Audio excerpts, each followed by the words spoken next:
Hi, welcome to the next episode in our Do Fix Differently series. In this episode, I really want to focus on log parsers. Now, this is inspired by a thread that I put out there on LinkedIn asking firms exactly what they use today for log parsers. Now, if you've never come across one of these tools before, they're a really important bit of kit. Every Fix team, production support, QA, developers, onboarding teams, they all need some sort of tool to help them make sense of the logs that their Fix environment is generating. So what is a log parser and why would we use them? Well, it's about taking a very technical log file and converting it into something that a human can understand and to troubleshoot. Okay, so the sorts of things that they help you do, they help you quickly spot errors in messages. So tell you if a message is wrong, either inbound or outbound. They are normally suitable for non-technical users, and that's one of the things to watch out for. Normally they are UI-based. So you don't need to have advanced Linux grepping knowledge, or you don't have to have particularly advanced Fix knowledge either. Normally these log parsers take all of that away and make it really easy for newcomers or non-technical users to be able to understand what's going on in your logs and troubleshoot them. So that's what a log parser is. Oftentimes they're confused with a couple of different areas. And I want to clean this up before I move on. So sometimes they're confused with log storage. Lots of people think about Elasticsearch or Splunk or something like that being log parsers. They're not actually log parsers, those types of tools. What they are log storage. So they're very good at maintaining a large number of logs over a period of time and hopefully letting you search in them in a reasonably intuitive way. But what they don't do is they don't parse it. They don't convert it into something that's human readable. You're really just retrieving a row from a log file.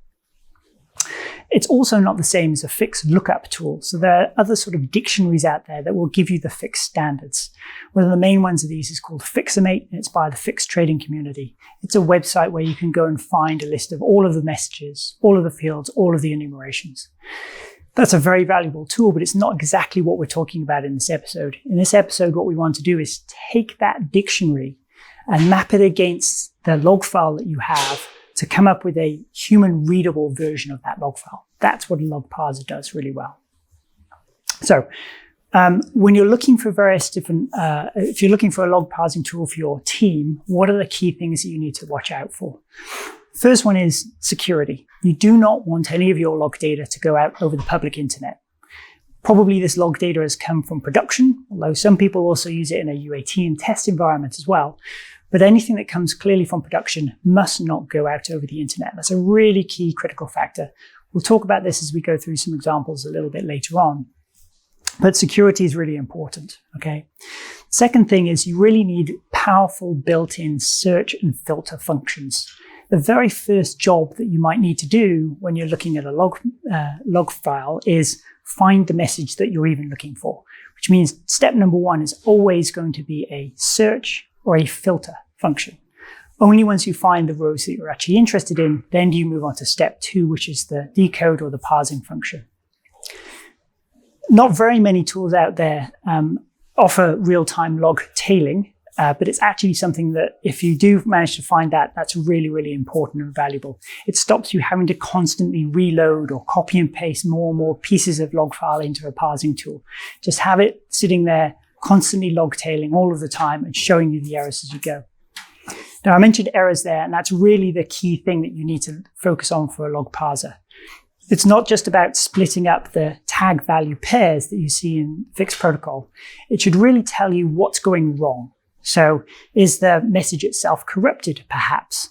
Or is somebody trying to send in a field that is not defined in your API? Or perhaps they're trying to tell you a value in a field which is not supported. These types of errors are really, really important when you're troubleshooting anything to do with a log. That's either in production or it's in UAT as somebody is trying to build to you. So a good log parser helps you identify those errors really quickly and gives you feedback about exactly what's gone wrong in a nice human readable format so that you don't have to have deep Fix knowledge in order to be able to troubleshoot something. And the final piece that I kind of touched on there a little bit is the ideal log parser is actually appropriate for your API. Now, this is where a lot of these log parsers fall down a little bit, because typically what they do is they just parse a log against the Fix standards themselves, not against your implementation of the API. So what that means in practice is if you have any sort of custom field, if you have any sort of custom enumeration, or possibly even a custom message, those things generate errors in these generic log parsers. And those errors are actually false alarms. They're not incorrect values for fields or enumerations in your API. They just don't comply with the standards, okay? And in the real world use of Fix, that's probably not necessarily a bad thing, because the protocol itself allows you to extend fields and enumerations.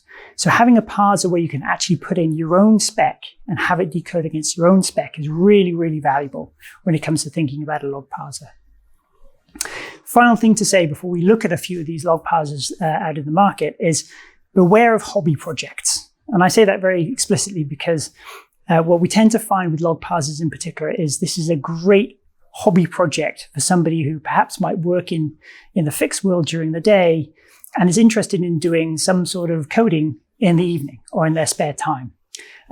Breaking up a Fix message, decoding against a dictionary, that's kind of something interesting to try out in Python or JavaScript or whatever language they're particularly interested in, right? The problem, though, with those types of projects is, well, what happens if that person subsequently leaves your firm? What level of support are you going to have? How can you adjust it? How can you embed it into your normal process? Is it functionally complete? Does it actually do what you need it to do? And time again, what we tend to find is firms who have perhaps very talented people individually who want to do some hobby projects, that bit of code then comes into their internal bank or their internal exchange and becomes just another tool that people use. It's kind of a hacky little tool that somebody uses along the way. Then that person leaves the firm and nobody knows how this tool ever works. And so beware of types of hobby projects like that. You want to look for something that's got a little bit of support, somebody who you can email and get support if you ever need it. Okay, so we're going to go through 4 different log parsers now. We've got one by aprix.net. We've got one by Target Comp ID. Those are 2 free online versions. We've got 2 commercial versions as well. We've got one from Espro and one from ourselves here at FixSpec. We've arranged this as a mini series inside of YouTube, so keep going with the playlist. You'll see 4 individual episodes so that you can skip to whichever one that you want. I do recommend watching them in order, though, because sometimes I refer to a previous parser when considering a later one as well. Okay, hope you enjoy them.